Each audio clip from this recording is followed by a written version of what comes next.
పరిస్థితిలో పోలీసులు ఎవ్వరూ లేరు. లా అండ్ ఆర్డర్ ఏ స్థాయిలో వెళ్ళిపోతా ఉందనంటే చివరికి అమ్మాయిల మీద అత్యాచారాలు జరుగుతూ ఉన్నాయి. పోలీసులు ఎవరు పట్టించుకోవడం లేదు. అగత్యాలు జరుగుతూ ఉన్నా కూడా ఎవరు పోలీసులు పట్టించుకోవడం లేదు. పట్టించుకోవాల్సిన అవసరం ఏముంది? చంద్రబాబు నాయుడు పట్టించుకోవద్దని చెప్తా ఉన్నాడు కదా అని చెప్పి వదిలేసిన పరిస్థితులు.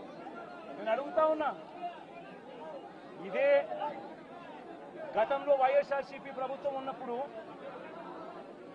ఏ రోజు కూడా తెలుగుదేశం పార్టీ వాళ్ళని చంపండి, తెలుగుదేశం పార్టీ వాళ్ళని కొట్టండి, తెలుగుదేశం లబ్ధిదారులకు మేలు చేయకుండా వదిలేయండి అని ఏ రోజు ఇన్స్ట్రక్షన్స్ ఇవ్వలేదు.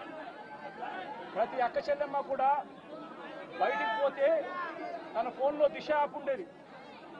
ఆపదలో ఉంటే 5 సార్లు ఫోన్ షేక్ చేసినా లేదా SOS బటన్ నొక్కితే చాలు పోలీసులు వెంటనే వచ్చి అక్క ఏమైంది అని చెప్పి తోడుగా ఉండే పరిస్థితులు గతం. ఈరోజు పరిస్థితులు ఏమిటి? లా అండ్ ఆర్డర్ పూర్తిగా దిగజారిపోయిన పరిస్థితులు కనిపిస్తూ ఉన్నాయి. ఎందుకు ఈ మాదిరిగా జరుగుతూ ఉంది?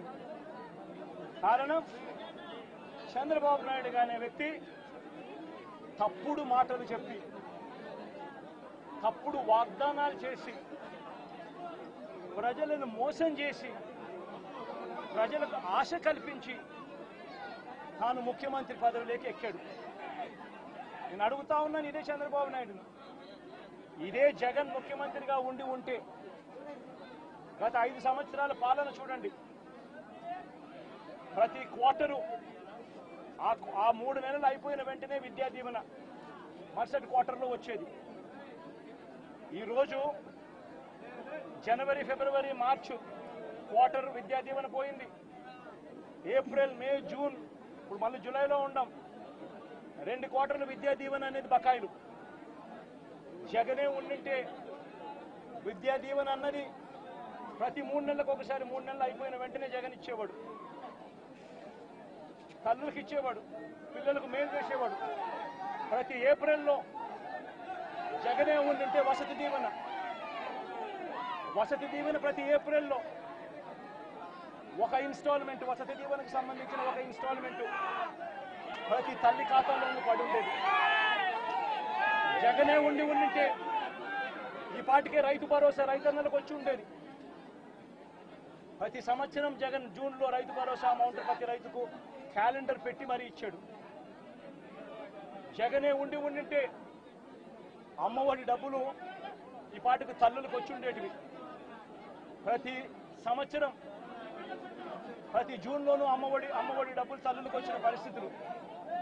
జగనే ఉండింటే ప్రతి ఏప్రిల్లో మహిళలకు సంబంధించి, అక్క చెల్లెమ్మలకు సంబంధించిన 0 వడ్డీ డబ్బు ఈ పాటికి వచ్చి ఉండేది. జగనే ఉండింటే మత్స్యకార భరోసా అన్నది ప్రతి ఏప్రిల్ 15 నుంచి జూన్ 15 మధ్యలో క్రమం తప్పకుండా జగన్ మత్స్యకారులకు తోడుగా ఉంటూ మత్స్యకార భరోసా ఇచ్చాడు.